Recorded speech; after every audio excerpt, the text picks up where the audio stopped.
مجھے بتائیں کون سی الیکشن اس ملک میں صاف اور شفاف ہوئی ہے by international standards accept the one in 1970.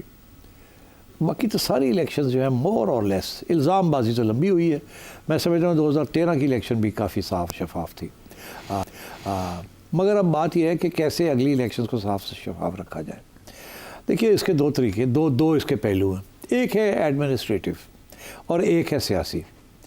اب جب تک سیاسی جو پہلو ہے وہ ریزالو نہیں ہوگا کہ اسٹیبلشمنٹ کا رول کیا ہے, سیاسی جماعتیں ایک دوسرے کو ٹالریٹ کتنا کرنا ہے, کتنا کر سکتی ہیں, لیو اینڈ لیٹ لیو ہے, گورنمنٹس کو کمپلیٹ کرنی ہے ٹرم, یہ سارے جو رولز آف دا گیم ہے جب تک یہ سیٹل نہیں ہوتے تو یہ لڑائی جھگڑے چلیں گے اور ہر الیکشن جو ہے وہ جیسے کہتے ہیں داغ ہوگا اس کے اوپر.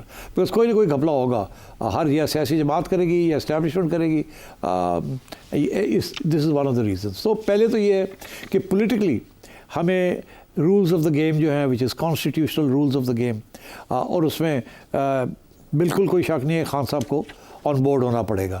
خان صاحب جو ہیں اس وقت ایسے باتیں کرتے ہیں جیسے ان کے لیے آئین بھی کچھ نہیں ہے اور سیاسی جماعتیں بھی کچھ نہیں, سب کو فارغ کریں اور وہ ایک ون پارٹی اسٹیٹ رول کرے. That's not acceptable. تو خان صاحب کو بھی اپنے ہائی ہارس سے گھوڑے سے نیچے اترنا پڑے گا اگر آپ سمجھتے ہیں کہ الیکشن فیئر چاہیے ان کو. تو پہلی بات. دوسری بات یہ ایڈمنسٹریٹو میں بھی آپ نے دیکھا جو گورنمنٹ آتی ہے وہ چاہتی ہے کہ یار کوئی اس طریقے سے ایڈمنسٹریٹو میجرز کیے جائیں جس سے انہیں کوئی ایج مل جائے.